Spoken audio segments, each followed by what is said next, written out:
Last night we were all Queenslanders, right across the country.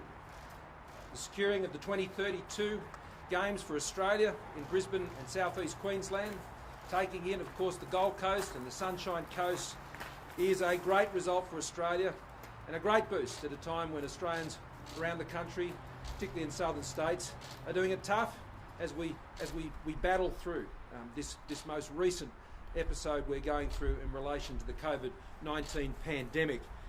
There'll be kids who are turning up at the Valley Pool in Brisbane this morning and all around the country during their training, knowing that they put those laps in, then they too might be able to compete in an Olympic Games held in Australia. And that is just such a thrilling idea, a thrilling notion that kids around the country, whether they're playing hockey or they're swimmers or whatever they happen to be, that they can look forward to that. It's a great boost for Australian sport. It's a great recognition, I think, of Australia's sporting lifestyle and the commitment that we have had to the Olympic movement from that very first Summer Games back in 1896 when Edwin Flack went round to the 800 metres. It's very exciting news for Australians. So to everybody up there in Queensland, it's a win for all Queenslanders, it's a win for all those in South East Queensland, and it's a great win for Australia. Can I particularly thank all of those who've been so involved in this process over many years. Can I especially thank my own team, Ted O'Brien, who's been my special envoy from the Sunshine Coast there, working this now for quite a period of time, working with the Queensland government, working with the Olympic movement and John Coates and all of that team, and of course all the regional mayors in South East Queensland, and to Adrian, the Lord Mayor of Brisbane, who's done a terrific job. That's really where the inspiration first came from, together with the Olympic movement, and we were always pleased to be on board right from the beginning, going back to those early meetings I had with Dr. Buck in Osaka first, and then Tokyo, and much engagement since then. Can I, of course, congratulate the Queensland Government and Premier Palaszczuk and all of those who participated in the presentation yesterday. I was thrilled to be able to join what was a very historic presentation from Australia here in Canberra yesterday, and to get that result, I think is absolutely tremendous. Of course, it's going to be a big economic boost to Australia. Some 18 billion is the estimate over the course of now and to the Games. Those of us who, from Sydney understand how big a deal it was for Sydney over 20 years ago.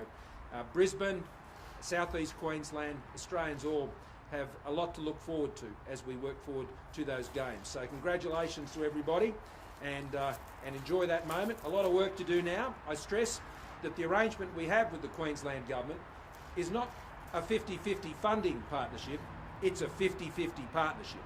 What that means is the decisions, the planning, the scoping of venues, the procurement, the contracts, the appointments, whether it's to the organising committee, the establishment of the coordination authority, all of that is a shared exercise. It's not just one state running a Games and sending us the bill. No.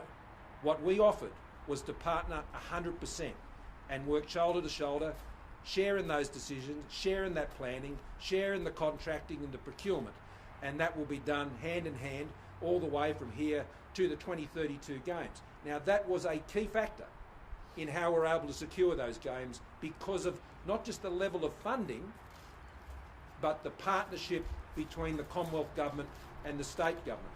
Now, this is quite different to what occurred in the Sydney Olympics. In the Sydney Olympics, it was run by the New South Wales Government, basically pretty much paid for by the New South Wales Government, the Olympic Coordination Authority, SOCOG, all of that run by the New South Wales Government. This is a completely different model.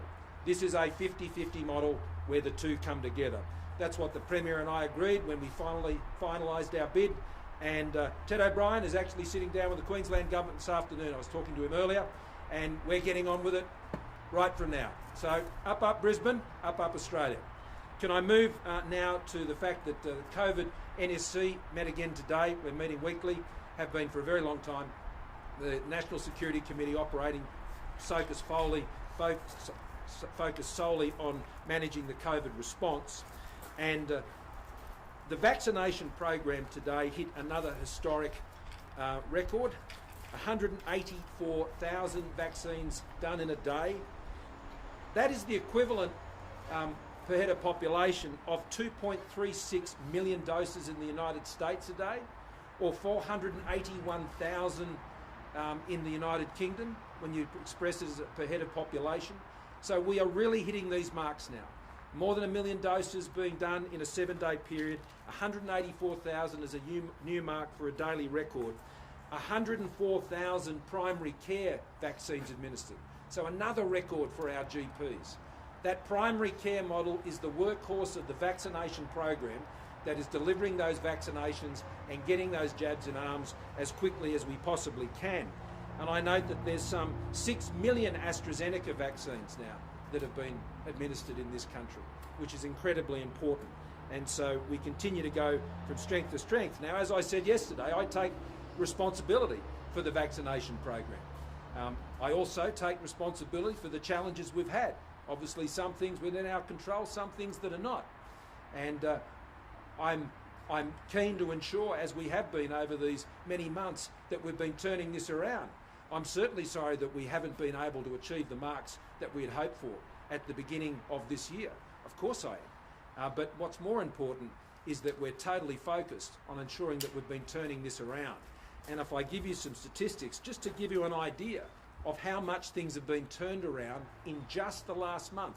If you go back to the 21st of June until now, we have seen the double dose vaccination rates almost triple in the last month. We've gone from just over 5% to 15% double dose today. We now have 36% of those over 15 years old who have received a first dose.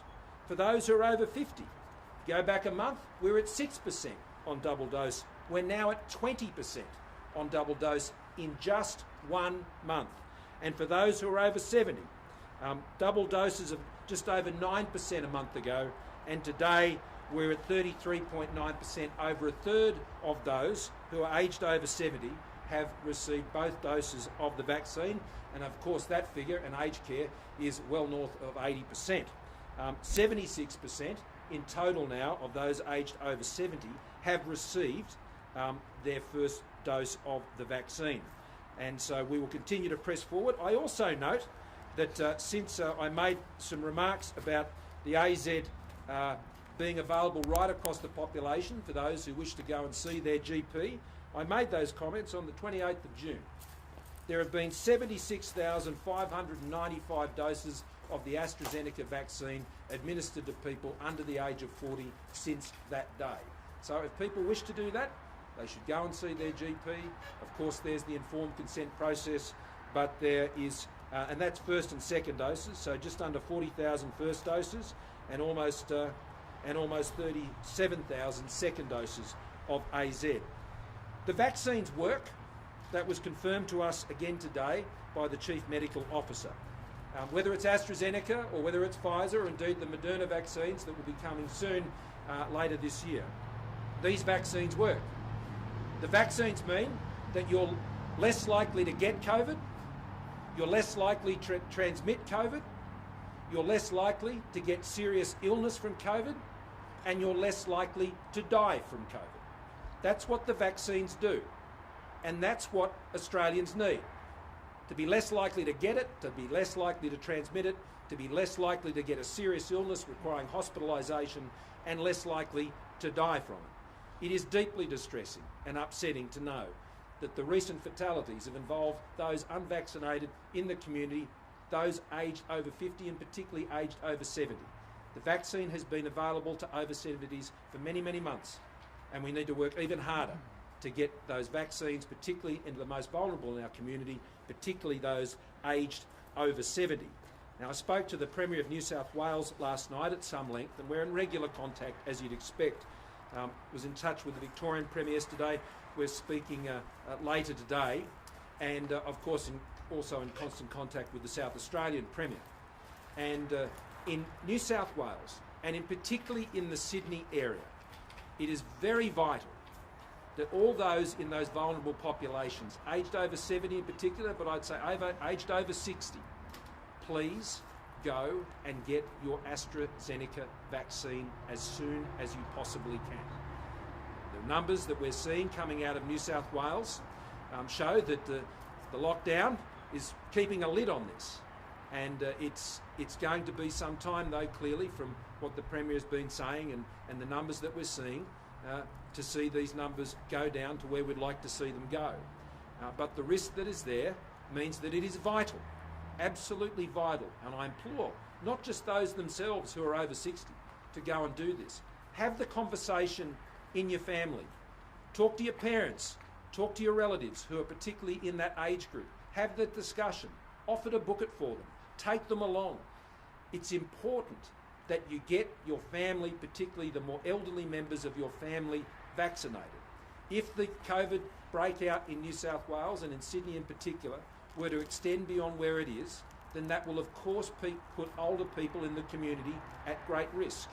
So that risk is accelerating, and it's very important that you take the opportunity to go and get those AstraZeneca vaccines to ensure you're protected and that your family and your community is protected. Now, on the vaccine program itself, we made some further important decisions today. We will be bringing further forward the pharmacy program and accelerating that, which was due to be coming in September with the Moderna vaccines and the mRNA vaccines. That will still occur for the mRNA vaccines, but pharmacy has always been an essential part of the Australian healthcare system, and earlier this year we did the pre-registration process and was able to identify some just shy of 4,000 pharmacies found suitable to participate in the rollout. Right now there are 118 community pharmacies currently vaccinating around the country, particularly in rural and regional areas where they're supplementing the GPs, where there's a shortage of GPs in particular areas. By the end of this month, there'll be 470. So for every pharmacist that's out there doing vaccinations right now, there'll be 3 times as many by the end of this month.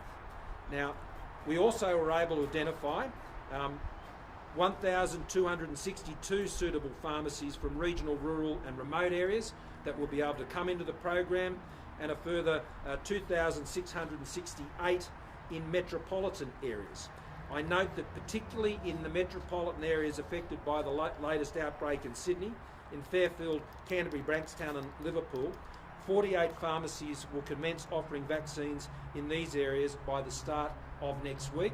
There's also the Chester Hill GP respiratory clinic, which has also been set up, and we've been working to establish that with local doctors there over recent weeks to get that in place. And I particularly want to thank Dr. Reefy for working with us and the Commonwealth and the State Government on those initiatives. From next Monday, all community pharmacies across the country will be eligible to request participation in administering AstraZeneca vaccinations to the Australian population. We expect to see them commencing their vaccinations in mid-August. There is a process of the training, the certification that you need to go through. Safety is always important for the administration of vaccines, and that's what will be happening. So from next Monday, the Department of Health will be reaching out, and similarly pharmacists reaching in to get that process going, and that follows what I've already said, which is the tripling of pharmacies by the end of this month. Now, I also want to stress that all remaining GPs who would like to participate in the program can also do that from Monday, and that is all about increasing the many points of presence, and this is for AstraZeneca, I should stress. This increase in the pharmacy rollout for now is about AstraZeneca, and it's particularly designed to ensure that we can address those more vulnerable populations over 60. So it's very important in Sydney, as I said before, but we're facing challenges in Victoria where things are a lot more manageable, and also in South Australia, and so far those signs are encouraging, but there's still further time to play out there. But if you're in Perth, if you're in Tassie, if you're in Darwin, if you're up in North Queensland, in Cairns, or wherever you happen to be, this is important to ensure that you're protected. The Delta variant is very aggressive.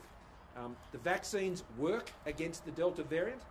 That is confirmed to us time and again, but it is important wherever you are in the country to please go and see that pharmacist when they're available, or go and see your GP and make sure that you're getting the AstraZeneca vaccines, and similarly through the state clinics that are providing those AstraZeneca vaccines, and we are of course encouraging them to do that, that you can go and access there.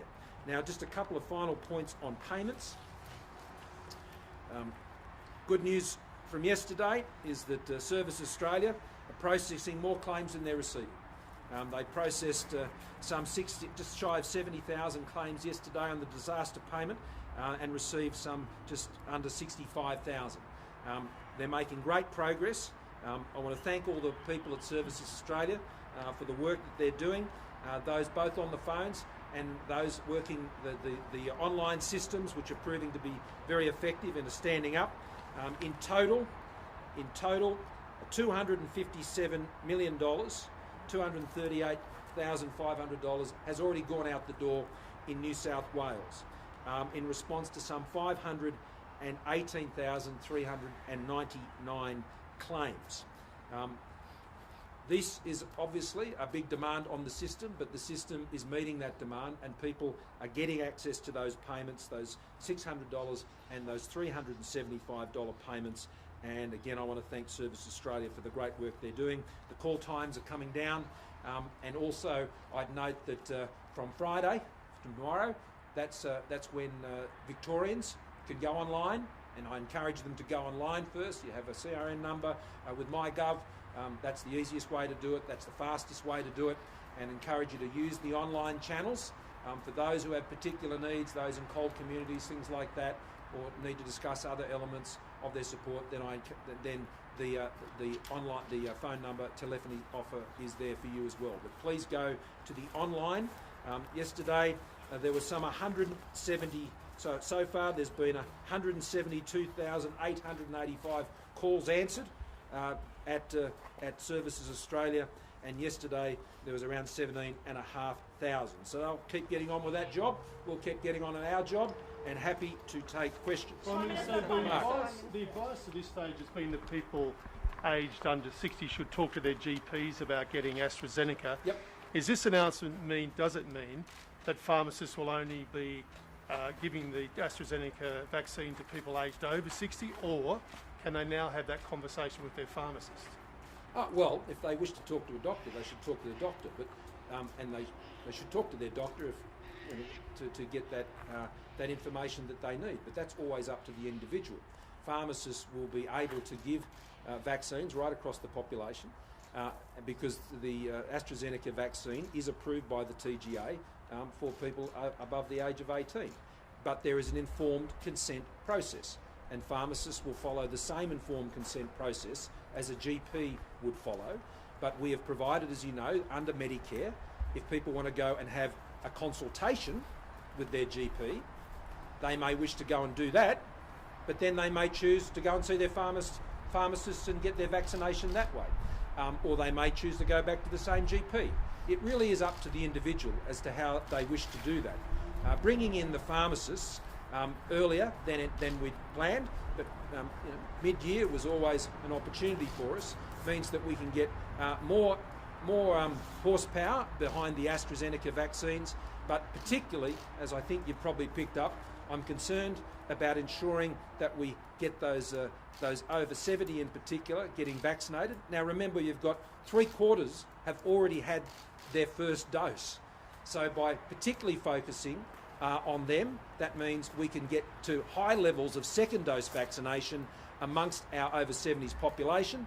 That is also important about how we can get to the next step, because our most vulnerable populations' vaccination rates are very important in that process as well. The WA government is not making the AstraZeneca vaccine available to under 60s in its state-run clinics. Just to be clear, is it your preference that under 60s be offered AstraZeneca in the state-run clinics or not?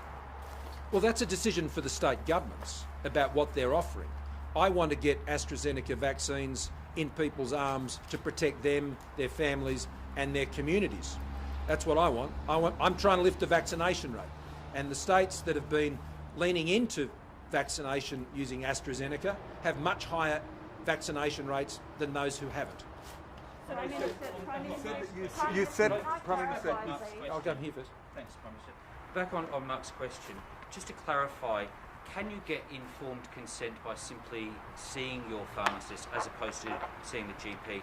And secondly, can you talk about the two people who've sadly died taking AstraZeneca, and would you be worried if one of those people, as I understand it, had, or the family claims wasn't fully informed of the symptoms to look out for? Well, we're all responsible for our own health. And when it comes to informed consent and giving consent to whatever treatment or procedure you may have or I may have, then I'm ultimately responsible for what people do in their health treatment to me. And there has been the opportunity for people to visit their GP, to have that consultation. The government has provided that and funded that. And the informed consent process provides the decision to the individual. That's the sort of country we live in. People make their own decisions about their own health and their own bodies. That's why we don't have mandatory vaccination in relation to the general population here, because people make their own decisions. And we encourage people to make those decisions. We make as much information available to them as possible. The vaccines, like any vaccine, with any vaccine, there are risks associated, and I won't go into each of the individual ones because I don't want to particularly draw attention to anyone. But we all understand that with any vaccine, there are risk factors, and they're enumerated and they're made available to people, and people make decisions about that. Well, I'll let the Chief Medical Officer and others speak to those because they have the details. I've been informed of those cases, and there have been other cases, and they're terribly tragic cases, like all of these are. And I feel for their families in those situations. And this is the terrible impact that pandemics have when you're responding to pandemics. But I do know that if vaccination rates, as we see, particularly for those who are older, are not where we want them to be, then people's lives are at risk. You said you take responsibility. I can't quite hear. You said you take responsibility for the vaccine rollout, that you're sorry for the way, I guess, that you haven't reached the mark that you originally hoped for. Yes. You were asked a number of times to say sorry yesterday. Why couldn't you say that then? And can you understand your reluctance in saying that? Why people might think that perhaps you aren't taking accountability? I think I've been very clear that as Prime Minister I'm responsible for the vaccination program. And I've also been very clear that that responsibility means fixing and dealing with the problems that we've had. And that's what we've been doing. And the vaccination program has turned the corner. The numbers that I've relayed to you, I think, are the proof points of that. It demonstrates that. So I take responsibility for the things that haven't gone as well as we'd liked, and I take responsibility for the things that have worked as well. And no country gets everything right. No Prime Minister gets everything right as well. And so my job is to keep getting on with the job.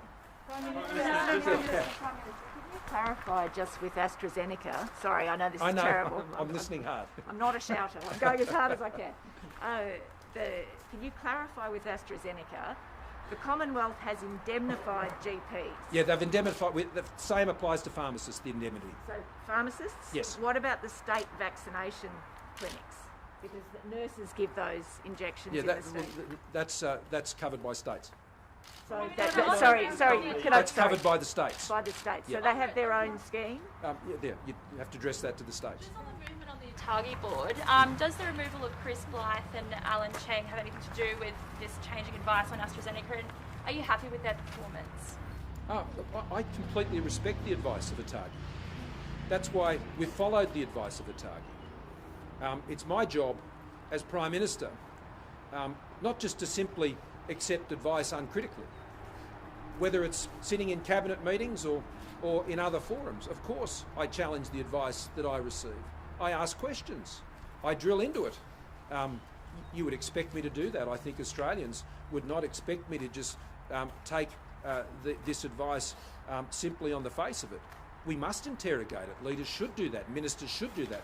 That has always been my approach, whether as a minister and as a Prime Minister, and there are plenty of officials who work in this town who know that very, very well. But I respect them all. I respect the job they do, and I respect the way they engage with me on it. And what I'm simply have been raising in relation to the ATAGI advice is that when it was provided initially and subsequently in relation to those over 60, is that when that advice was provided, they said it was based on the balance of risk of people getting COVID. Now, my simple point is that the balance of risk has shifted. And therefore, based on the balance of that risk shifting, what, if any, is the change in the advice that ATAGI would provide? Because I'm very concerned that, of course, the advice that had come previously has caused some hesitation amongst people, particularly older people. Those people are now at risk in southwestern Sydney in particular, but more broadly across Sydney. And I need AstraZeneca vaccines in their arms to protect them and their lives. And no, it had nothing to do with any of those things. They're completely unrelated. And I thank them very much for their service and for their professionalism. And but asking questions of advisors is not disrespecting them. It's my job. So just clarifying where you're at now on this advice then, because the ATAGI advice was to consult a GP. Now people can skip that and go to a pharmacist. Is this you saying you're no longer totally following that advice? No. And will pharmacists be able to refuse simply on the basis they think it's not safe for under 60s, as a lot of GPs have been doing to people? Or will people be able to say, no, I want the vaccine, to a pharmacist? No one is forced to do anything in this country when it comes to this, and nor am I seeking to. And I'm acting completely in accordance with the medical advice that has been provided, and there should be no suggestion that the government is doing otherwise.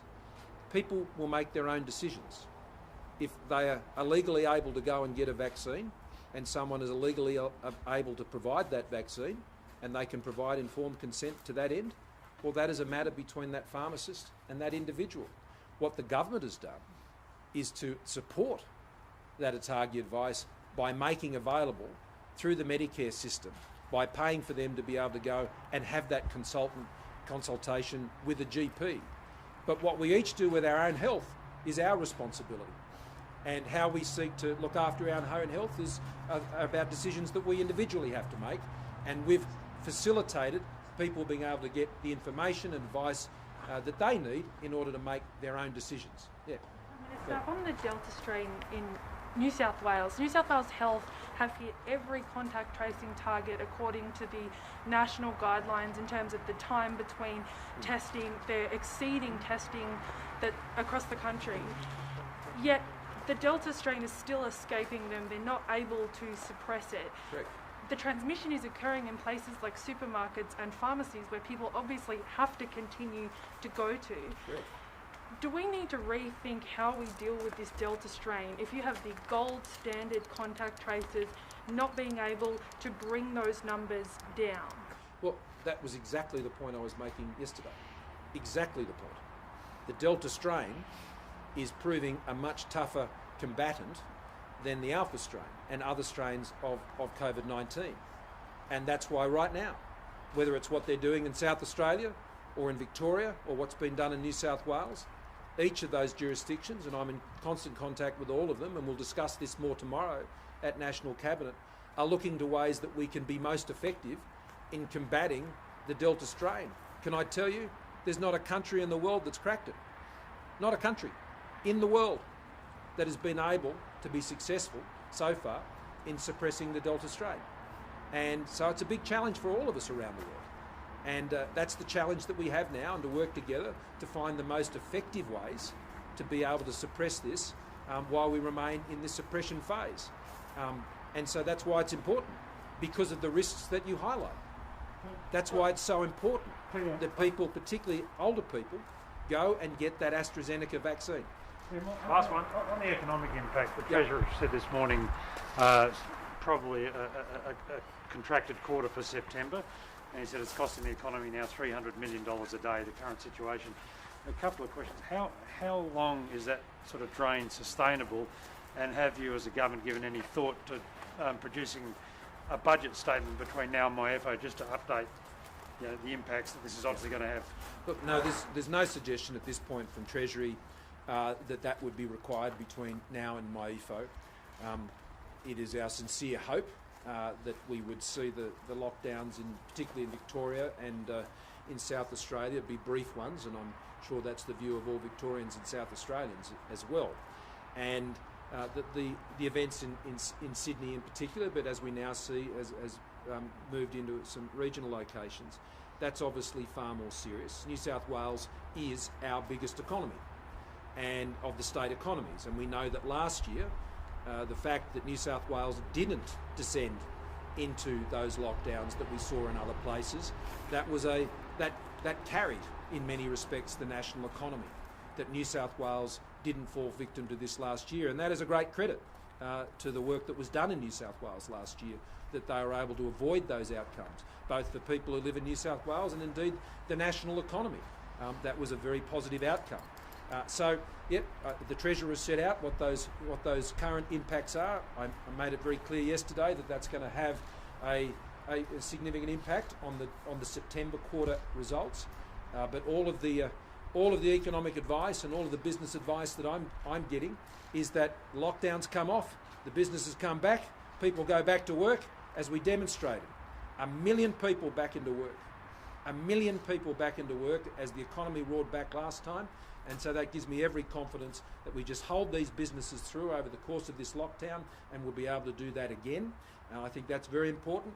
But saving those lives, 30,000 lives saved in this country. If we'd experienced the same rate of fatality in countries just like Australia that we've seen in Europe and overseas, 30,000 more Australians would be dead right now. Now, we've avoided that, and we're going to keep doing everything we can to avoid that. But COVID is a tough customer. It keeps changing. We've got to keep changing with it. And these results that we've seen today of another record day of vaccinations, I think just give us hope going forward. But it was really great to see that result in Queensland last night. Thanks very much.